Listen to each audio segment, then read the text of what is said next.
21, versículo 23. Diz assim: quem é cuidadoso no que fala, evita muito sofrimento.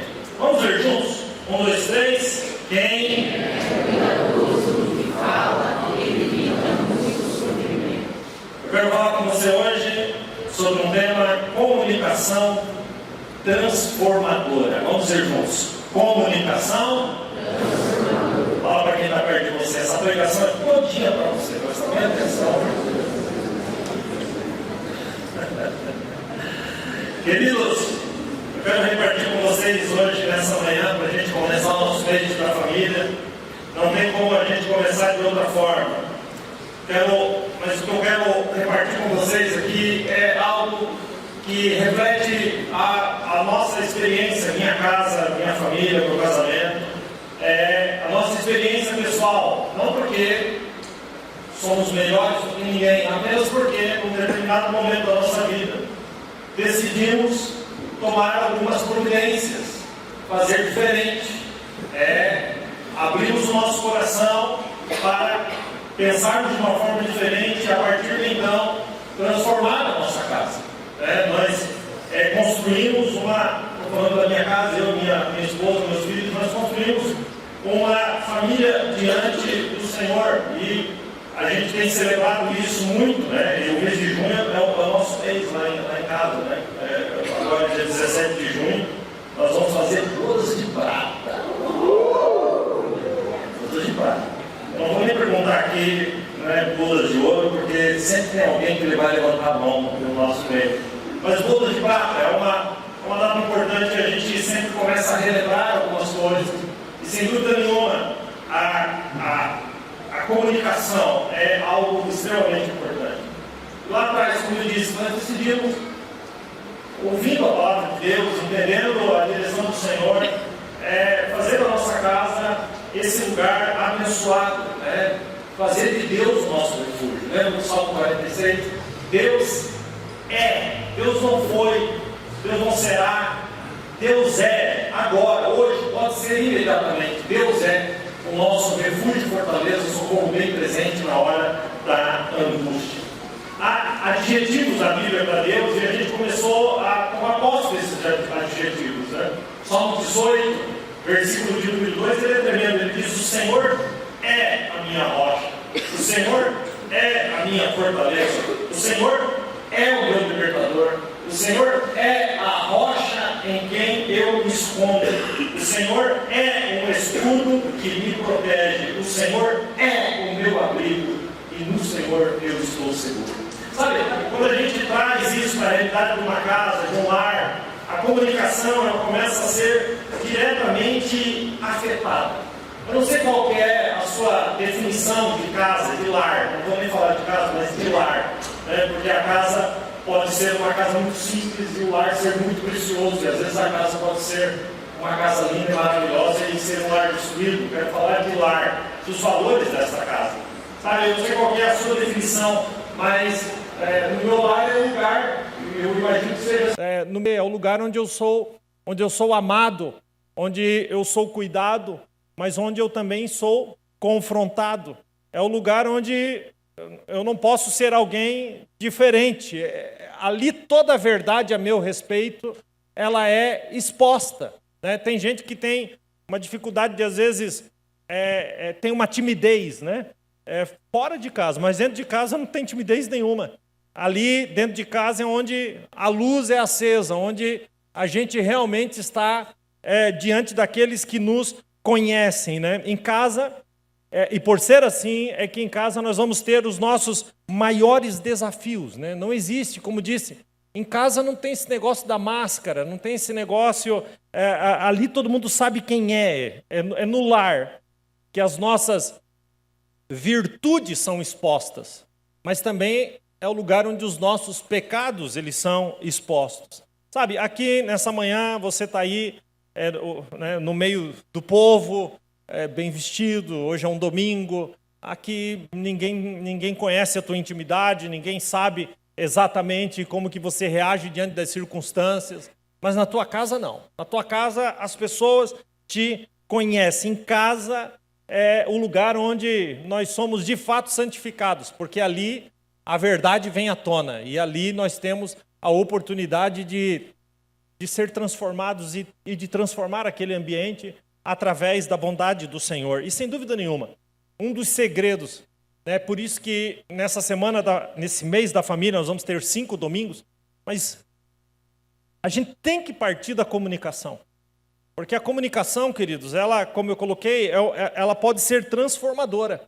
E é verdade que o contrário também é real, ela pode ser destruidora. Uma única conversa e pode destruir a sua vida dentro de casa, ou uma conversa, ou a partir de uma conversa e da comunicação, a sua casa, o seu lar pode ser transformado. Eu sempre digo que aquilo que falamos determina o ambiente. Eu tenho um amigo meu, um pastor, aliás, eu poderia citar posso até citar um outro, que até citei esses dias atrás. Ele começou uma igreja na Califórnia, e eles não tinham lugar para alugar, e tinha uma casa de prostituição, que havia sido uma casa de prostituição, e que estava agora para alugar. E tinha lá todos os ambientes naquele lugar. E eles entraram ali e alugaram aquele lugar, eles desmancharam paredes, eles oraram e eles santificaram aquele lugar, e agora aquele lugar tem ganhado dezenas e centenas de vidas para Cristo, naquele que é um estado americano, onde é o estado dos zumbis, onde as pessoas andam drogadas na rua como se fossem zumbis, e eles têm feito um trabalho lindo e maravilhoso. Aí eu te pergunto, aquele lugar foi transformado a partir daquilo que estava sendo comunicado dentro daquele lugar.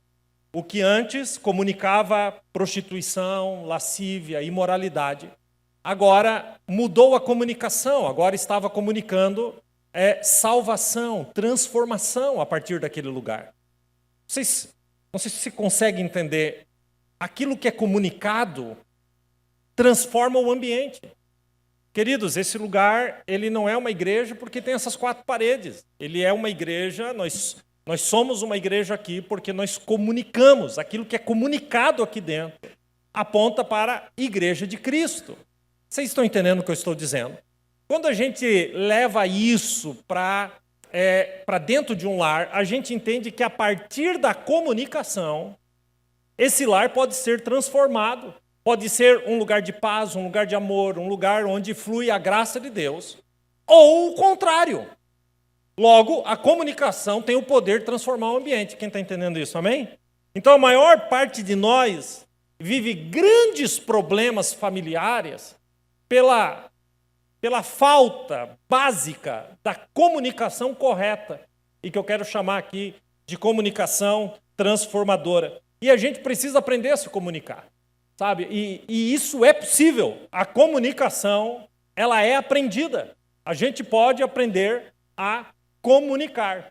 E quando a gente aprende essa comunicação transformadora, o lar vai ser o lugar onde repousará a bênção, a graça e a prosperidade de Deus. E a Bíblia, ela nos ensina muitas coisas nessa área. A Bíblia é um livro que fala o tempo todo da importância da comunicação. Bom, se a Bíblia fala disso o tempo todo, é porque é algo recorrente.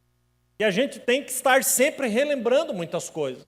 Há um texto, eu vou ler junto com você, em Provérbios 18, 20, 21 e 22, diz assim, na linguagem de hoje, você terá de aguentar as consequências, isso está na Bíblia, gente, de tudo o que você disser. O que você diz pode salvar ou destruir uma vida. Portanto, use bem as suas palavras e você será recompensado. Quem acha uma esposa encontra felicidade, recebeu uma bênção de Deus, o Senhor. Olha esse texto. Esse texto está falando de comunicação, ele está falando das consequências daquilo que a gente fala. Ele está falando que essas consequências vêm, e uma vez que você disse, você vai ter que aguentar essas consequências. A palavra lançada, ela não volta mais. O texto continua dizendo que uma aquilo que a gente fala pode salvar ou destruir. E eu gosto porque ele não abrange, ele fala de algo muito íntimo. Ele fala salvar ou destruir uma vida, uma única vida. Ele continua dizendo que a gente tem que usar bem as nossas palavras, e quando nós usamos a comunicação correta, nós seremos recompensados. Está tudo aí nesse texto, sim ou não? Mas observe que no último versículo, ele está falando sobre comunicação, ele faz uma conexão direta ao casamento. Porque ele diz, o que acha uma esposa encontra a felicidade e recebeu uma bênção de Deus, o Senhor. Então, essa comunicação que vem antes, está falando de um ambiente, de um casal. Observe que, entendendo dessa forma, você descobre que um marido, naquilo que fala, tem a capacidade de matar ou trazer vida. Uma esposa, naquilo que fala, tem a capacidade de matar ou trazer vida. Está aí no texto, gente, diante de nós. Então, diante de nós temos essa capacidade de lançar a palavra. E nesse texto, Salomão, então, mostra que o poder da morte e da vida dentro de um casamento, dentro de um ambiente familiar, passa pela comunicação. Logo em seguida, você vê que ele faz essa conexão com a família. No Salmo 34:12, o salmista faz uma pergunta, aliás, ele faz duas. Eu duvido que alguém vai dizer não para essas duas perguntas. Todo mundo vai dizer sim. Escute, ele pergunta, vocês querem aproveitar a vida? Sim ou não, gente? Segunda pergunta, vocês querem viver muito e ser felizes? Poxa, tem gente que já quer partir hoje, né? Se quiser, vem aqui na frente, eu oro e digo, Senhor, leva. Despacha, Senhor. Vocês querem viver muito e felizes? Sim. Glória a Deus. Aí o salmista diz no versículo seguinte, então, procurem não dizer coisas más e parem de contar mentiras. É o texto. Dias felizes pertencem às pessoas que aprendem a se comunicar de forma saudável. Então, nessa introdução, a gente começa a perceber isso. Eu tenho certeza que você já ouviu muitas vezes o texto em que a gente menciona pregando, olha, não entristeçam o Espírito Santo, não entristeçam o Espírito Santo. Mas você sabia que quando Paulo escreve a respeito disso, o contexto também fala de comunicação? Vamos dar uma olhada nisso, Efésios 4, 29 e 30.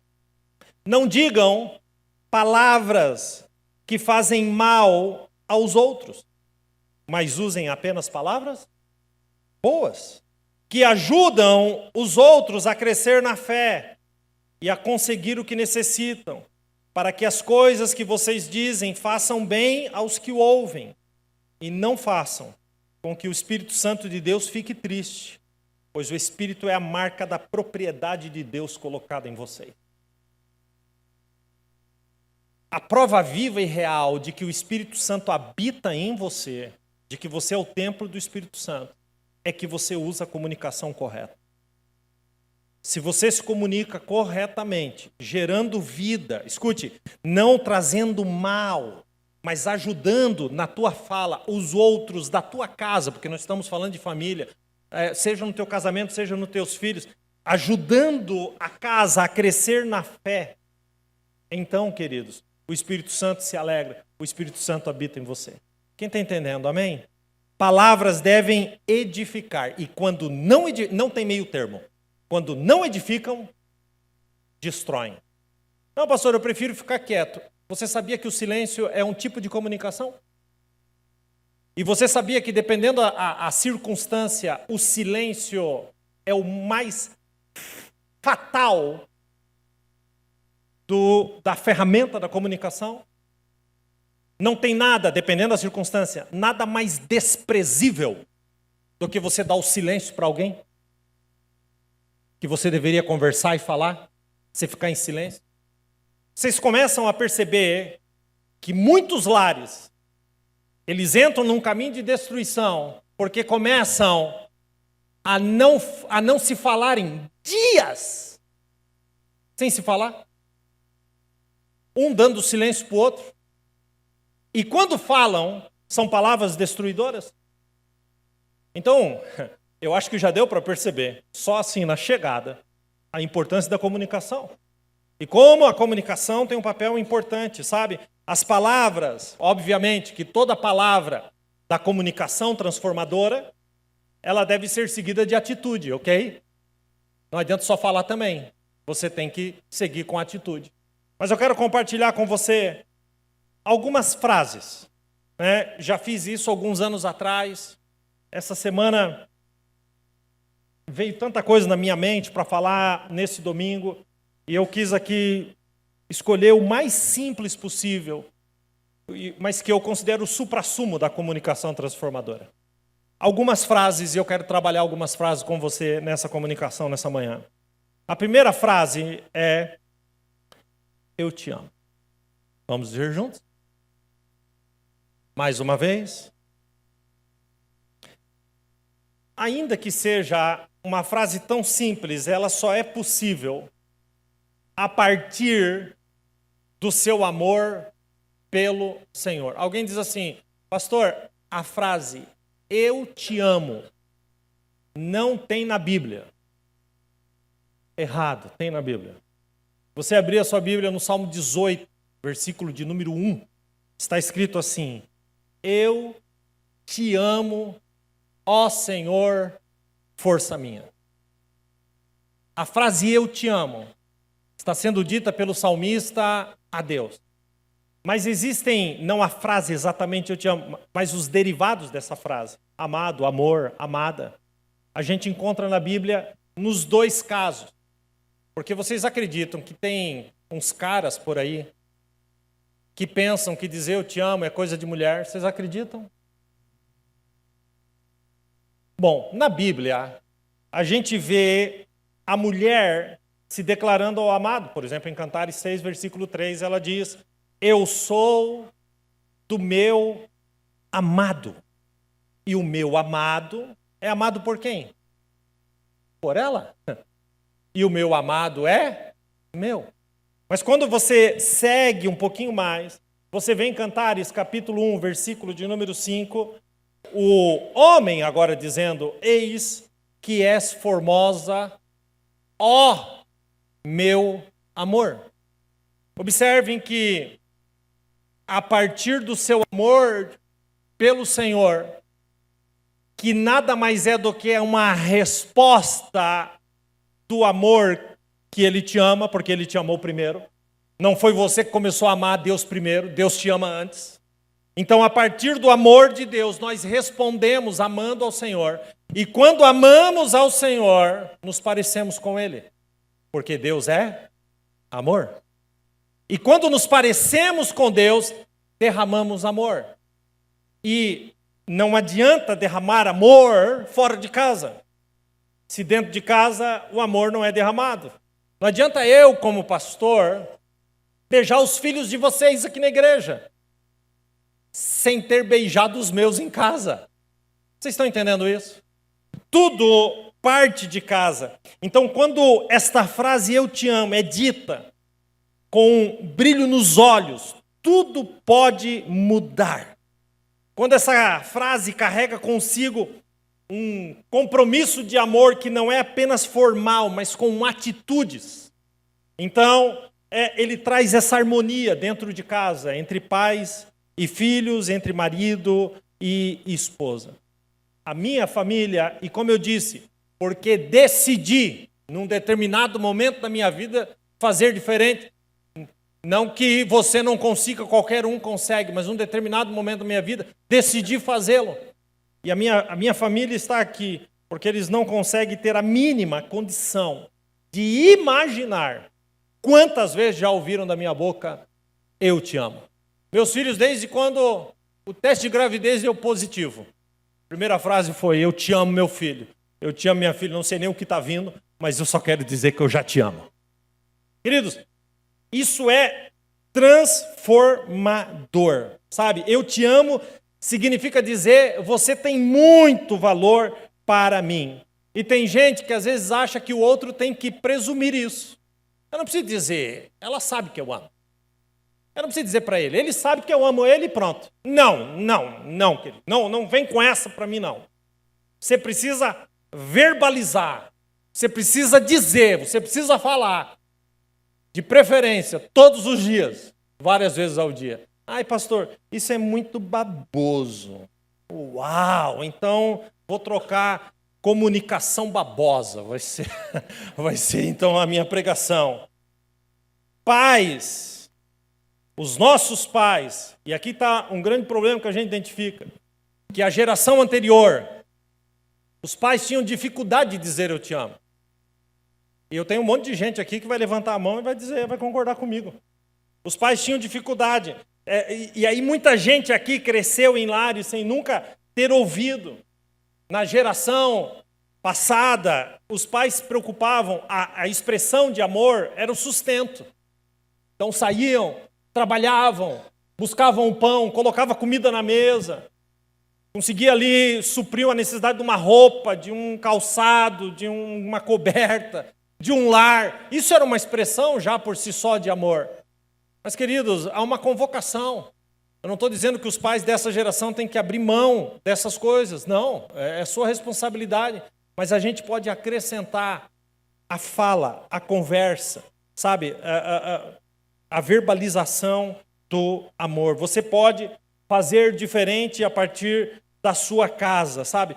Ouvir um eu te amo é extremamente importante. Quando nós não falamos, a gente enfraquece no outro a convicção de que ele é amado. Sabe? Um dos motivos porque o amor perde o seu poder é porque ele não é verbalizado. Mas é interessante, né, que uma porção de gente que diz assim, eu tenho dificuldade com isso. No começo do namoro não tinha, não.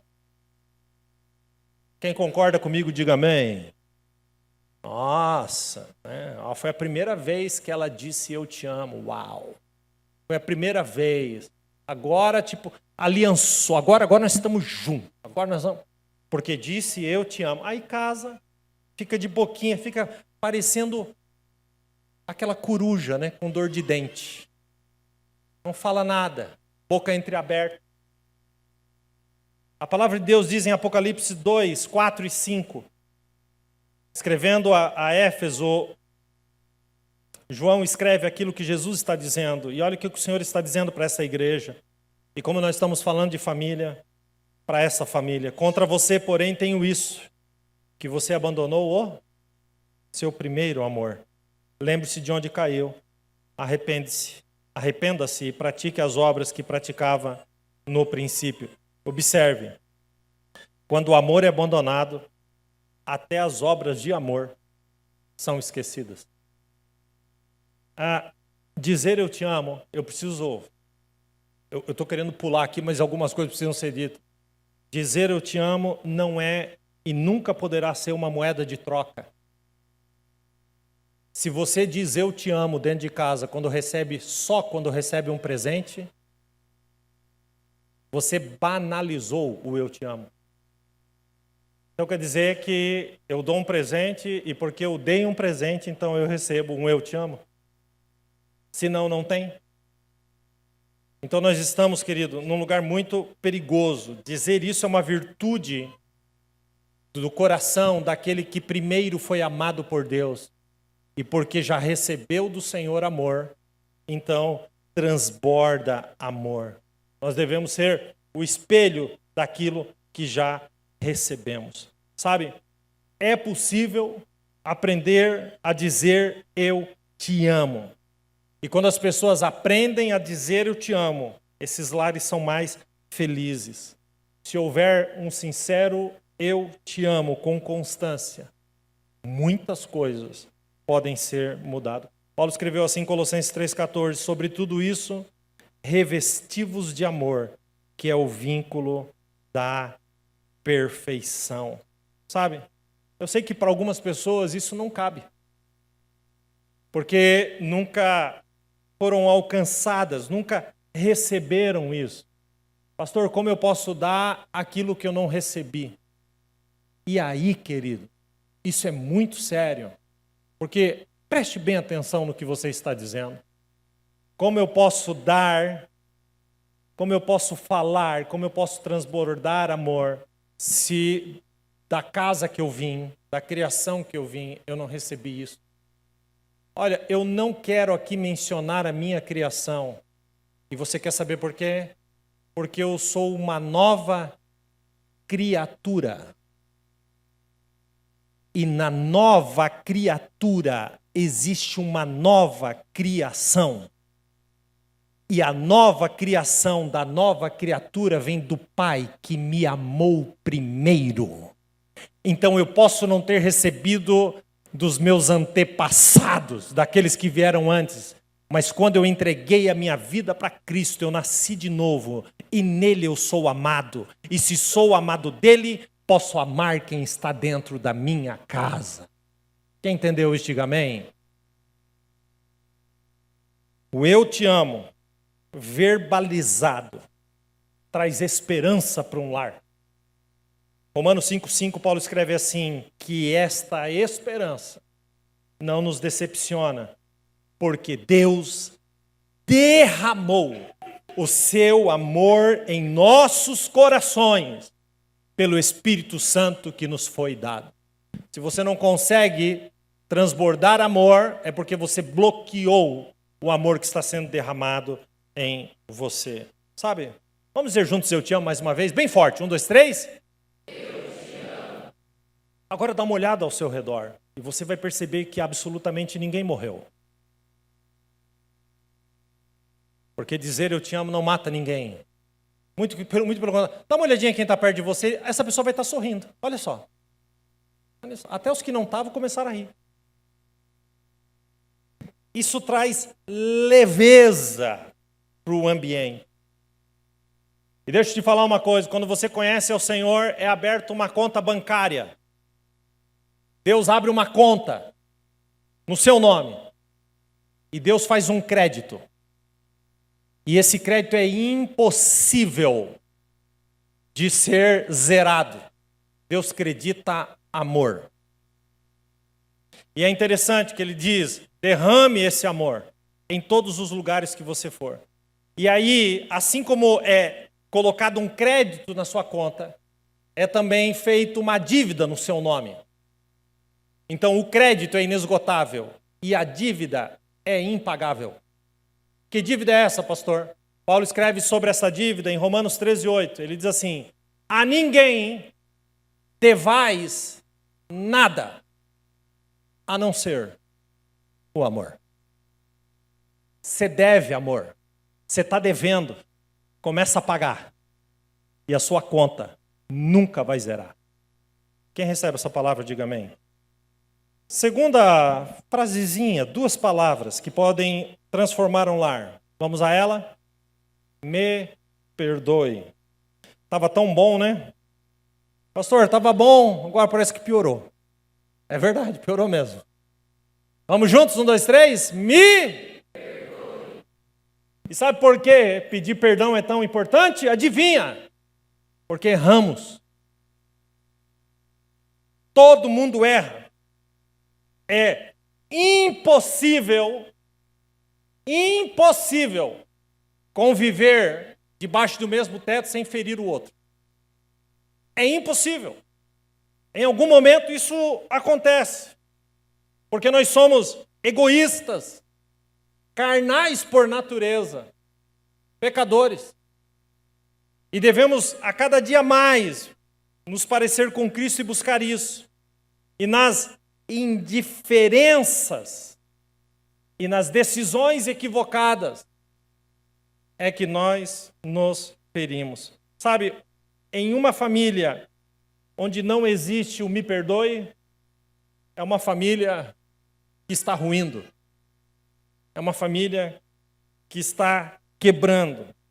Sabe, a gente aprendeu com gerações passadas que pais não pedem perdão para os filhos. Deixa eu me levantar aqui e dizer que você está equivocado. Que não, o perdão não é por aquele que vai receber ou vai ouvir, mas é um princípio que parte de você. Se você errou, você tem que pedir perdão, seja para quem for. Não quer pedir perdão para os filhos, então não erre com eles. Mas se errou, tem que pedir. Pessoas se sentem diminuídas se pedirem perdão. Pedir perdão é a consciência de que você errou. E eu vou cada vez piorar mais. Presente não substitui pedido de perdão. Eu já ouvi muita gente chegar em mim e dizer, pastor, meu pai não pedia perdão, minha mãe não pedia. Mas é assim, quando ele chegava com um presentinho, era como se ele dissesse, desculpa. Presente não é pedido de perdão. Quer dar presente? Dê, mas uma coisa não tem nada a ver com a outra. Se errou, tem que pedir perdão. E quem perde perdão não perde a autoridade, mas dá, o pedido de perdão dá a autoridade ao homem e à mulher. Faz o efeito contrário. Sabe, ninguém acerta sempre. Ok? Eu não vou nem começar com as perguntinhas chatas, né? As esposas que estão aqui, você casou com um marido que nunca erra? Uau, você achou entre 8 milhões. Os esposos que estão aqui, casaram aí com uma esposa que nunca erra? O arauto da perfeição? Vamos comprar um pedestal para essa mulher?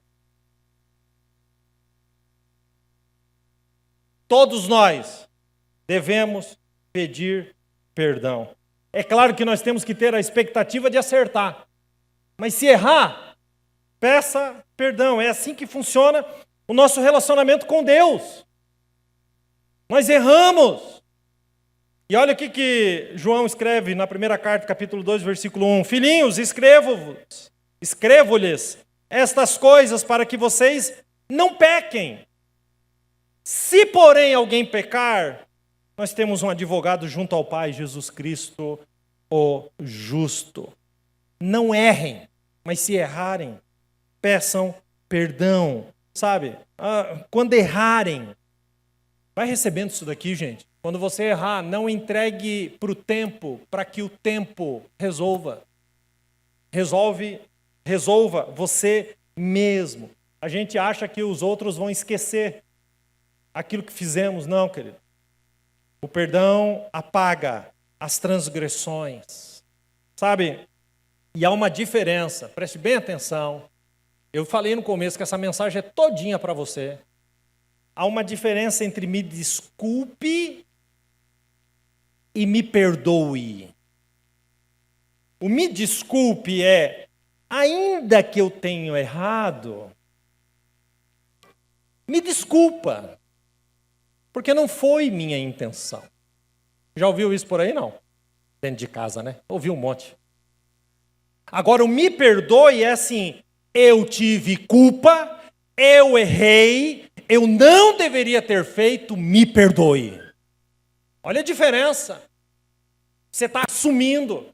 Tem gente que larga o me desculpe, ele ou ela não assume o erro, só diz, não era bem o que eu queria, acabou acontecendo. Eu estou falando de me perdoe. Tem muita gente que tem dificuldade de pedir perdão. E eu vou falar uma coisa chocante aqui, talvez nem tanto para alguns, mas não é porque você é casado que o seu cônjuge é feliz. Peça perdão. Não é porque você é pai e mãe que os teus filhos são felizes. Peça perdão. Comunicação transformadora.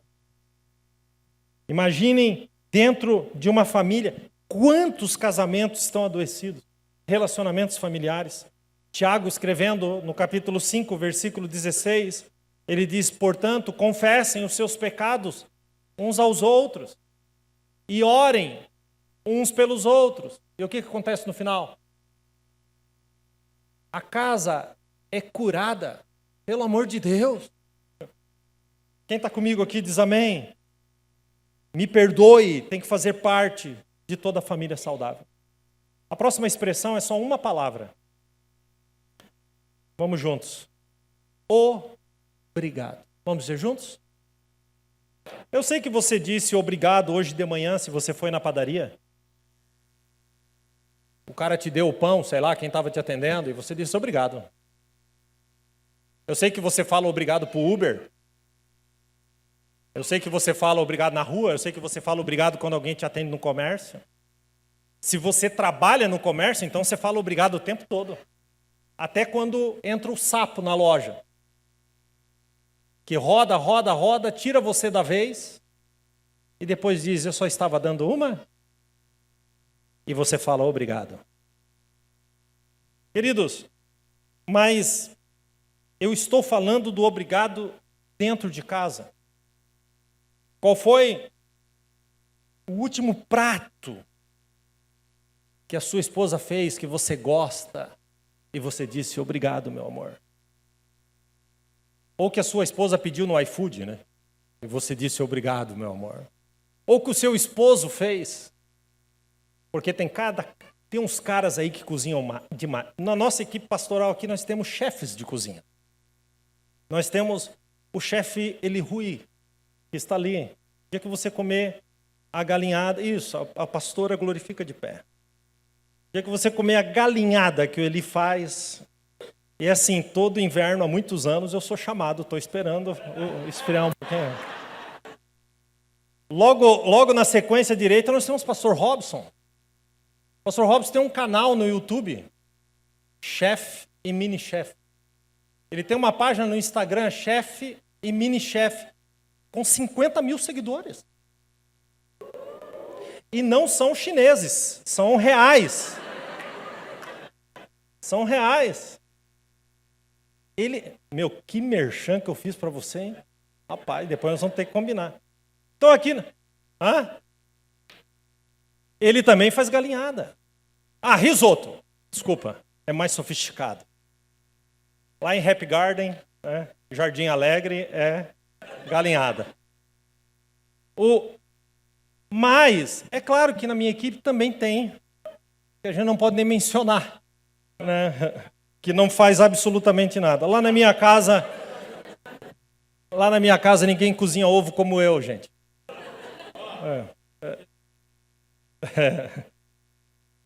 Queridos, quantas vezes você agradeceu? A gente não fala muito obrigado, meu filho. Muito obrigado, minha filha. A gente sempre trabalha numa família no campo da obrigação. Se o filho tem uma conquista lá na escola, tirou notas boas, não fez mais do que a sua obrigação. Se a esposa faz algo, não fez mais do que obrigação, porque esse é o papel da esposa. Se o marido não fez mais, nunca existe um muito obrigado. E a Bíblia fala o tempo todo disso. Colossenses 3,15 diz assim: e a paz que Cristo dá, dirija vocês nas suas decisões, pois foi para essa paz que Deus os chamou a fim de formarem, vamos falar de família, a fim de formarem um só corpo. O que está escrito agora? E sejam agradecidos. Continua o texto. Que a mensagem de Cristo, com toda a sua riqueza, viva no coração de vocês. Ensinem, olha os filhos agora, ensinem e instruam uns aos outros com toda a sabedoria. Cantem salmos, hinos e canções espirituais. Louvem a Deus. O que está escrito aí? Com gratidão no coração. Vamos seguir. E tudo o que vocês fizerem ou disserem, façam no nome do Senhor Jesus. E por meio dele o quê? Agradeçam a Deus Pai. Sejam agradecidos. Primeiro versículo. E com gratidão no coração. Segundo versículo. Terceiro versículo. Agradeçam ao Pai. Deus está dizendo, agradeça. Deus está dizendo, põe para fora esse obrigado, esse muito obrigado. Você precisa expressar a sua gratidão. Experimente começar a dizer obrigado dentro de casa e você vai perceber que tudo muda à sua volta. Valorize as relações familiares com um sonoro muito obrigado. Tessalonicenses 5,18, Paulo escreve assim: em tudo sejam agradecidos, porque esta é a vontade de Deus Pai para convosco. Qual é a vontade de Deus Pai para contigo? Que você seja agradecido. No quê? Em tudo. Comunicação. Agradeça sua esposa, agradeça seus filhos, reconheça. Isso estimula as pessoas a fazerem ainda melhor. Agora, se você é aquela pessoa, que eu estou falando com você, que é especialista na crítica e nunca agradece, parabéns, você vai morrer sozinho.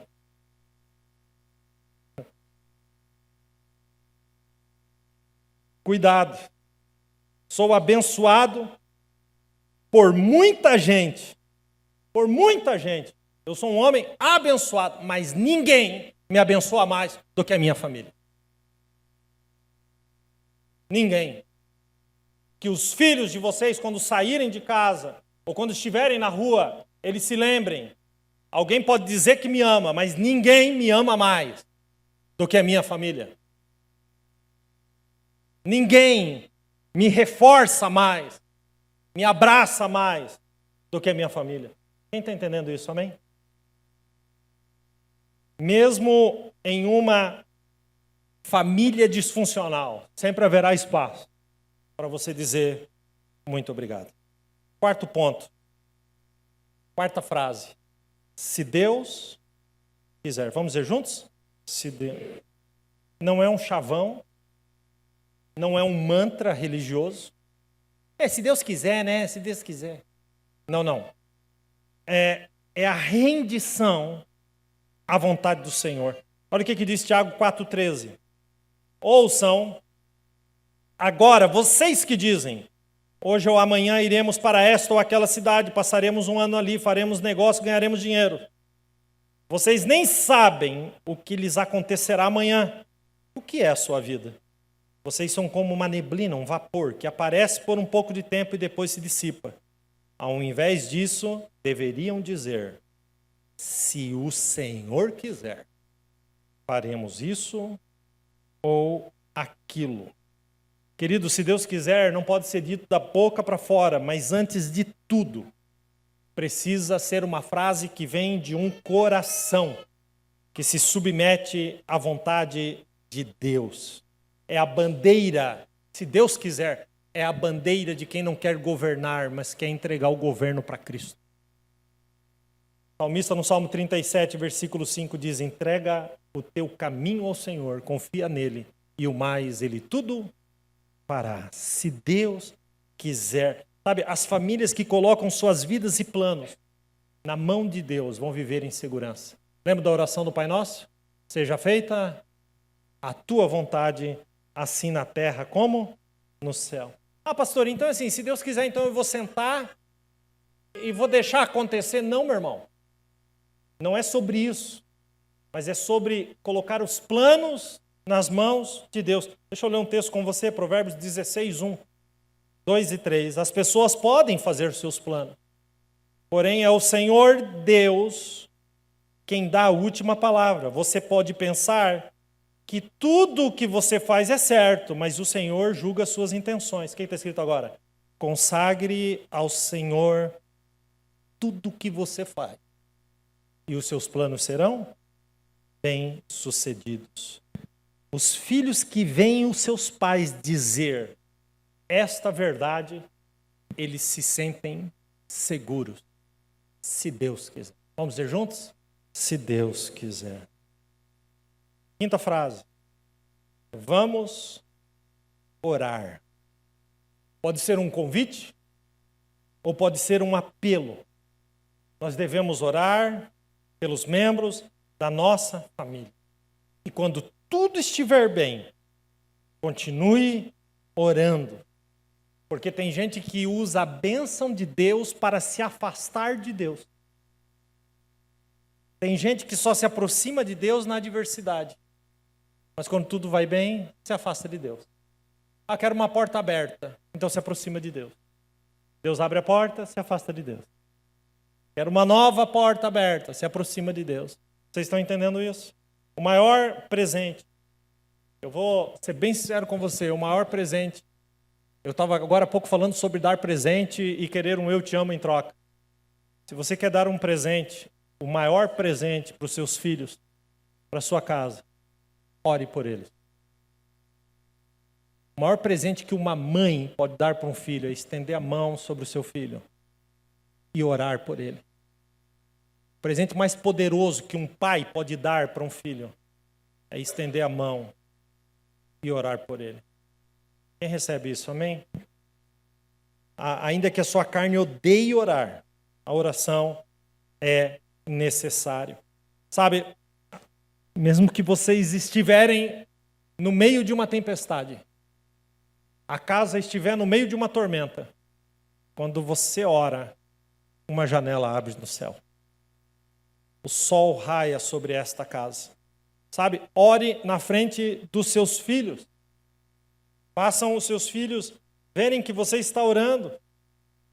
Orem nas refeições. Tem coisa que eu não preciso falar, né, gente? Vocês já me ouviram tantas vezes. Na hora da refeição, desliga a TV em nome de Jesus. Não come no sofá. Sentem-se na mesa. Façam uma oração e comam, conversando entre vocês, sabendo um do outro. Quem recebe isso, diga amém. Quando Jesus vai nos ensinar a orar, ele fala de uma casa, de um lar. Olha o que está escrito em Mateus 6,6. Tu, quando orares, entra onde? Na igreja. Entra no teu quarto. Fecha a porta, ora o teu pai que está em secreto, e o teu pai que vem em secreto te recompensará publicamente. Olha geograficamente onde Deus está primariamente nos mandando orar. Dentro de um quarto, dentro de uma casa. E não é na casa dos outros. É na tua casa, porque tem gente que ora na casa dos outros, vai de casa em casa orando pelos outros, mas tem dificuldade de orar em casa. Ora primeiro na tua, meu filho. Jesus deixa isso claro. Tiago 5,16. A oração de um justo pode muito em seus efeitos. Eu estou quase terminando. Sexto, meu Deus, hoje eu fui longe. A Bíblia diz. Vamos dizer juntos? Aqui, a minha opinião para. A opinião da minha esposa acaba aqui. Aqui, as opiniões equivocadas terminam. O que a Bíblia diz é uma âncora de uma família. Não é sobre o que eu acho, não é sobre o que ela acha, mas é sobre o que a Bíblia diz. Isso aqui é poderoso demais. Casas estão sendo levadas de um lado para o outro. Mas a Bíblia, a palavra de Deus, traz segurança. Jesus venceu o diabo dizendo, está escrito. A Bíblia diz.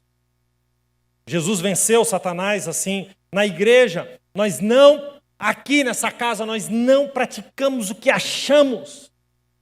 Nós praticamos o que a Bíblia diz. Nós não nos guiamos pela modernidade ou pelas circunstâncias. Nós somos guiados pela palavra de Deus. Isaías 40. Por quê, pastor? Porque modernidade e circunstância passa. Mas olha o que diz Isaías 40, versículo 8. Seca-se a erva, cai a flor, mas a palavra do nosso Deus permanece eternamente. Sabe o que Jesus diz em Mateus 24, 37? Os céus e a terra passarão, mas as minhas palavras não hão de passar. A palavra de Deus é um fundamento, é uma base sobre qual a família tem que crescer. E todos os lares precisam ter limites. Eu casei, agora quem manda sou eu, até onde a Bíblia diz. Eu estou falando de um lar de sucesso. Se você quiser arrebentar a tua casa, vai pela tua cabeça. Mas a Bíblia é um limite não só para filhos, mas para pais também. É entender isso. Sabe, Salmo 119, 11 diz, guardei no coração a tua palavra para eu não pecar contra ti. Sabe, se a sua casa seguir o que a Bíblia diz, nada destruirá o seu lar. Salmo 119, versículo 101 diz assim, acompanhem comigo alguns versículos. Não tenho andado pelos caminhos da maldade, pois quero obedecer a tua palavra. Não tenho deixado de cumprir as tuas ordens, porque és tu que me ensinas. Como são doces as tuas palavras. São mais doces do que o mel, por meio da tua palavra. Consigo a sabedoria e assim detesto todos os caminhos da mentira.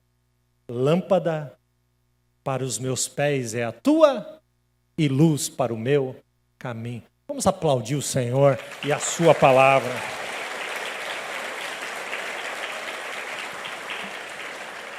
O grande Abraham Lincoln escreveu: creio que a Bíblia é o melhor presente que Deus já deu ao homem. Todo o bem da parte do Salvador do mundo nos é transmitido mediante esse livro.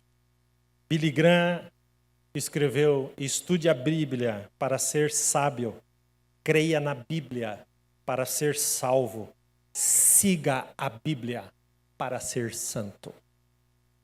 E o Tozer, tem uma frase do Tozer que eu acho tremenda, ele diz: nunca vi um cristão útil que não seja estudante da Bíblia, porque não existem atalhos para a santidade.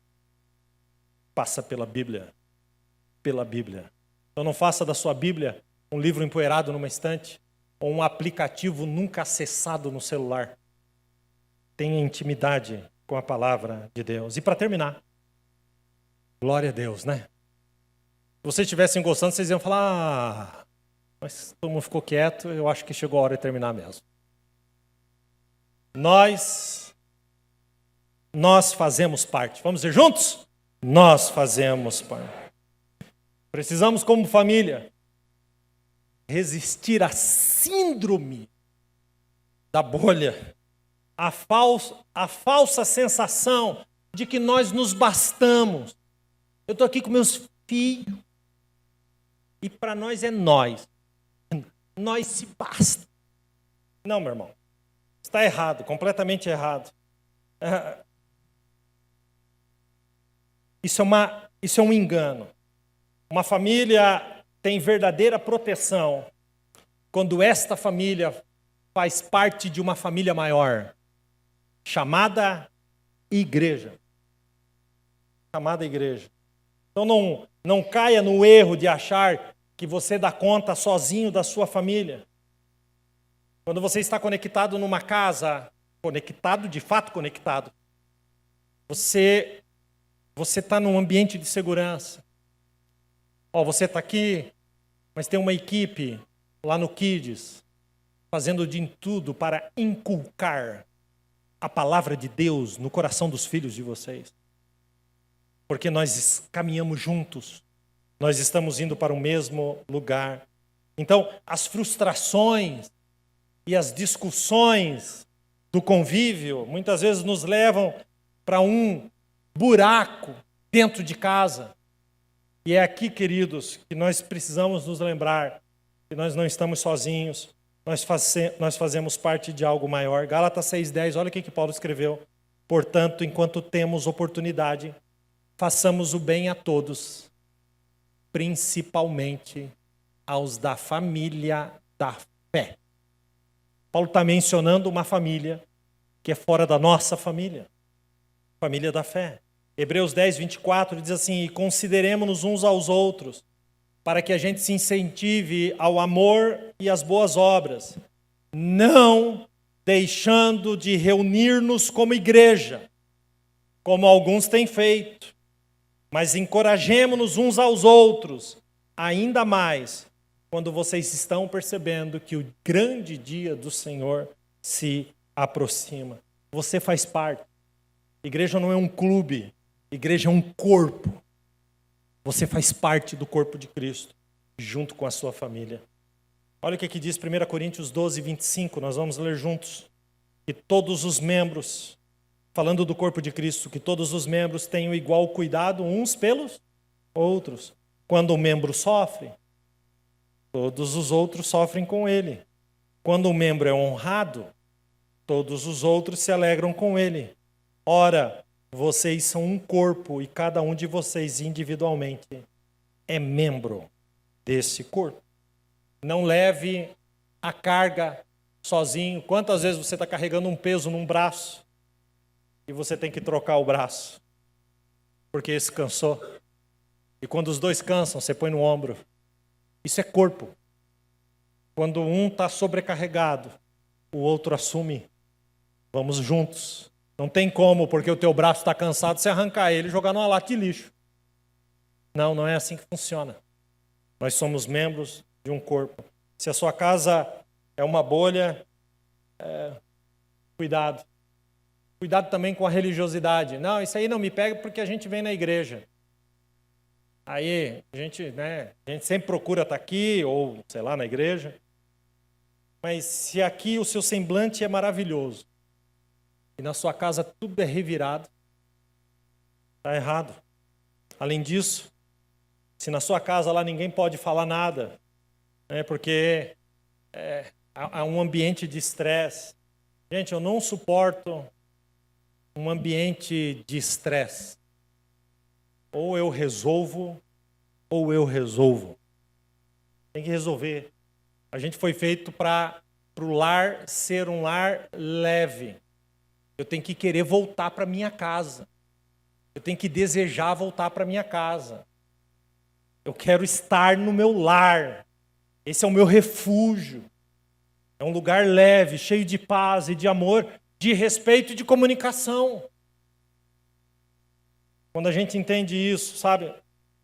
A gente entende que a gente tem que se conectar a um corpo para a gente ter um lugar de segurança, para a gente ser sarado, para a gente ser curado. Porque senão, vem para a igreja, mas não participa do corpo. E aí, paga de família perfeita. Mas a família está ruindo, está sendo destruída. Sabe, eu não estou falando para você abrir a sua vida para todo mundo. Não estou falando isso. Mas estou falando sobre você encontrar dentro do corpo de Cristo pessoas santas que levam a vida a sério e abrir o coração. Quantas pessoas que hoje têm suas vidas destruídas e que foram criadas em lares evangélicos. Por quê? Porque o casal era uma coisa na igreja, outra coisa em casa. Não existe detector mais poderoso de hipocrisia do que filhos. Os filhos detectam a hipocrisia dos pais com uma sutileza. Eles percebem o que os pais são em casa e fora de casa. Sabe, pessoas que foram criadas, e talvez você tenha vindo num ambiente desse, que foram criadas para ser famílias de fachada. Mas dentro de casa, só Deus sabe. Sabe, nós fazemos parte. Isso não é um julgo sobre a sua vida, mas isso é um presente de Deus para a sua casa. Sabe, o Salmo 122:1 diz: alegrei-me quando me disseram, vamos aonde? Vamos à casa do Senhor. Eu sei que muitos de vocês querem... Eu vou liberar uma bênção aqui para a sua casa, para a sua família, ok? Vou liberar uma... Quantos querem receber essa bênção? Existe uma bênção que Deus vem e coloca em você. E existe uma bênção que Deus coloca num lugar e diz, se você quer, vá até esse lugar.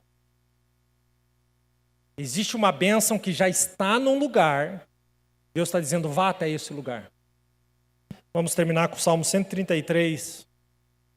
Coloca lá para nós. Ó, quão bom e quão suave é que os irmãos... Do que esse salmo está falando? Comunhão, unidade. Entre quem? Entre os irmãos da fé. É como óleo precioso sobre a cabeça que desce sobre a barba de Arão e que desce a orla das suas vestes. É como o orvalho de Hermon e como o que desce sobre os montes de Sião. Porque ali o Senhor ordena a bênção e a vida para sempre. Ele não está falando que Deus ordena a bênção lá no Monte Sião, ou lá no Orvalho do Hermon. Aqui ele está fazendo uma comparação do primeiro versículo. Do que ele está falando? Ele está falando de um lugar onde os irmãos vivam em comunhão. Qual é o lugar onde os irmãos vivem em comunhão, gente? Na igreja. E ele termina dizendo que ali o Senhor ordena a bênção e a vida para sempre. Logo, quando eu não venho à igreja, eu estou fora de um lugar que recebeu uma ordem de Deus para que a bênção seja derramada. Por isso que eu não perco. Não perco mesmo. E é interessante que quando a gente entende isso, a gente faz um juízo de valor. Um juízo de valor. Porque se eu falar para você aqui agora, 2h da tarde, vai lá no shopping Catuaí, me procura na praça de alimentação e eu vou te dar um envelope com R$500. Mas você tem que estar lá às 3h da tarde. Adivinha o que vai acontecer às 3h da tarde? Você vai estar lá todo lindão rindo para mim. Por quê? Porque você sabe que naquele lugar, naquele horário, você tem algo para receber. Qual é o nosso juízo de valor da igreja?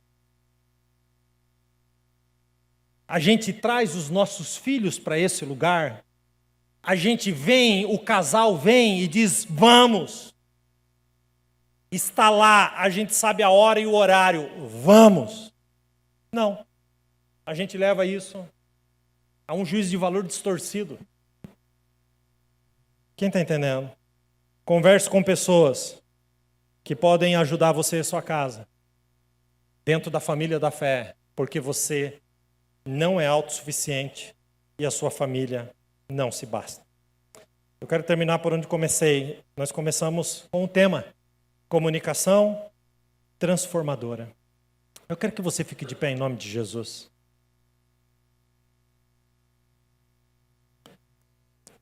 Foi suficiente para você entender a importância da comunicação?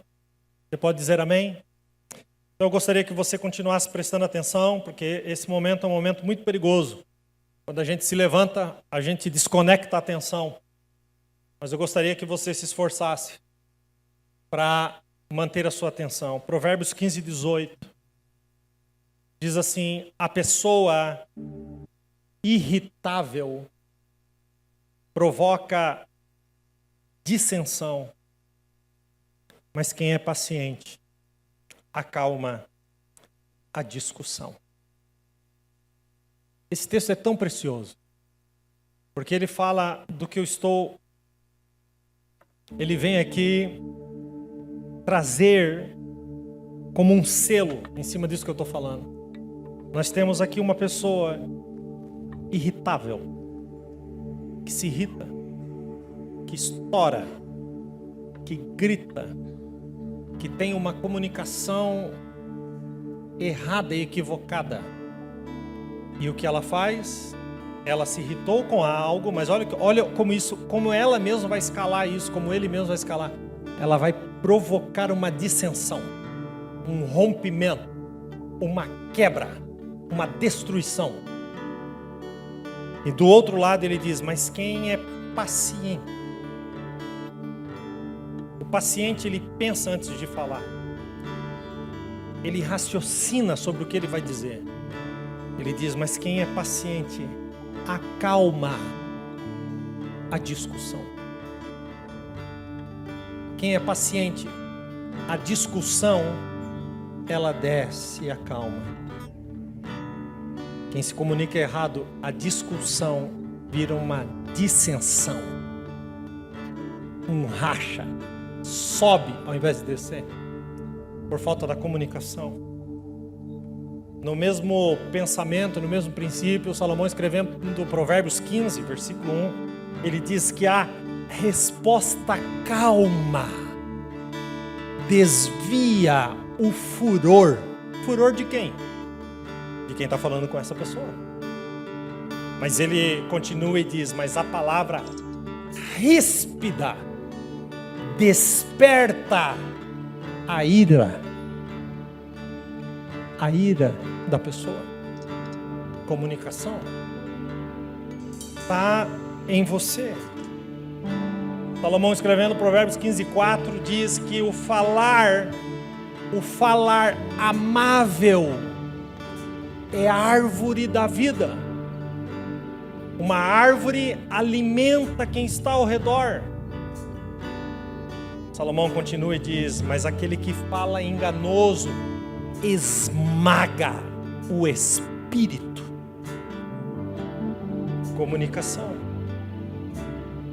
Salomão escrevendo, ele termina dizendo no 21:9, é melhor morar numa terra deserta, como era Salomão que estava escrevendo. Então ele estava falando do ponto de vista masculino, mas serve para o inverso. Mas ele escrevendo, ele diz, é melhor morar numa terra deserta. Em outra tradução diz, num canto com um telhado, do que ter uma companheira em uma casa ampla. E ter como companheira em uma casa ampla uma mulher briguenta. Salomão está dizendo, eu prefiro ir para o deserto do que morar nesse casão com essa mulher. Mas como eu disse, pode ser ao contrário. Quantas mulheres que, se pudessem pegar um ônibus para o deserto, como o salmista diz, se eu fosse uma pomba, voaria para o deserto e me esconderia nas rochas. Você já se sentiu assim? É interessante como todas essas falas, elas se conectam ao ambiente familiar. Então, por favor, seja sincero, sincera com você mesmo. Como anda a sua casa? Nós estamos na Semana da Família. Como anda a comunicação dentro do teu lar? Lembram do primeiro versículo que eu li para usar como tema? Quem é cuidadoso no que fala evita muito sofrimento. Nós falamos sobre expressões, eu até me propor ali. Eu te amo, me perdoe, obrigado, se Deus quiser, vamos orar. A Bíblia diz, nós fazemos parte. E esses princípios, queridos, sejam selados no coração de vocês pelo Espírito Santo de Deus. E que vocês tenham ouvidos ouvintes. Eu lembro que uma vez eu estava dando um seminário para casais. E esse seminário era muito longo. Agora no segundo semestre nós vamos ter aqui algo para os casais, aí, nosso curso para casais tremendo. Mas, segura aí, meu irmão. Mas eu me lembro que eu falei desde quinta, sexta noite, sábado de manhã, sábado à tarde, sábado à noite. E eu fiz o encerramento domingo de manhã. Foi algo tão lindo, tão poderoso, tão espiritual. E na segunda-feira um homem, daqueles que estavam ali, naquele dia, ele me procurou. Ele disse, pastor, eu queria um conselho para minha casa. E eu disse, cara, eu não tenho nada para te falar, meu irmão. Eu estou 3 dias na tua cabeça, e mais tu quer saber? Ele disse, ih, pastor, na hora que a gente saiu daqui, a gente já abriu o carro. Então tem ouvido os ouvintes? Entra aqui e sai aqui, ao invés de descer no coração. A sua oração nessa manhã seja, Senhor,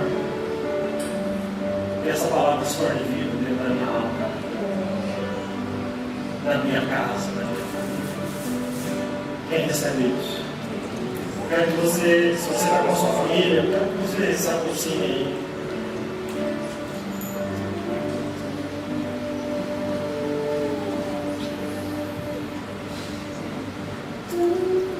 Se você está aí com a sua família, antes da gente orar e cantar aqui, eu quero que você desce para orar.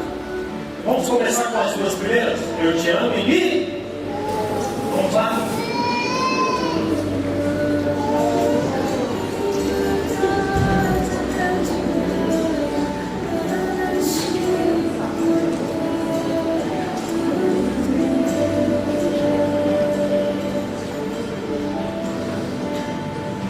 Quero que você feche seus olhos, Pai, em nome de Jesus. Nós te agradecemos, Senhor. Há um desespero, Senhor, do inferno. Porque entramos nesse assunto tão precioso. Nós nos levantamos pelas famílias. Senhor, que seja um mês de junho extraordinário nas casas, nas famílias, entre os filhos. Senhor, em nome de Jesus, que a comunicação, Senhor, seja transformada. Que o eu te amo, que eu te perdoe. Obrigado. Se Deus quiser, sejam expressões corriqueiras dentro dos lares. As famílias possam orar juntos, serem guiadas, Pai, pelo que a Bíblia diz. Famílias orientadas no corpo, na família da fé. Senhor, renova, Pai, o amor. Que depois desse culto, ainda nesse domingo, Senhor, haja conversas, diálogos transformadores, haja reconciliação, pedido de perdão, renovação de voto, em nome de Jesus. Senhor, todo laço do inferno, toda obra, Senhor, que foi preparada para destruir, Senhor, as famílias, nós repreendemos pelo poder da tua palavra. Que o teu nome, Senhor, seja enaltecido e agradecido, Senhor, nas casas, nos lares, nas famílias. Que a maior riqueza, Senhor, seja o respeito, o amor e a consideração. Senhor, nós te amamos. Senhor, nós nos rendemos a esta palavra. E nós queremos, Pai, que o Espírito segue essa palavra, tornando vida em nossos corações. Pai, nós te bendizemos, nós te exaltamos, Senhor, porque sabemos que tudo, Senhor, tudo é teu, tudo é da tua glória. Em nome de Jesus.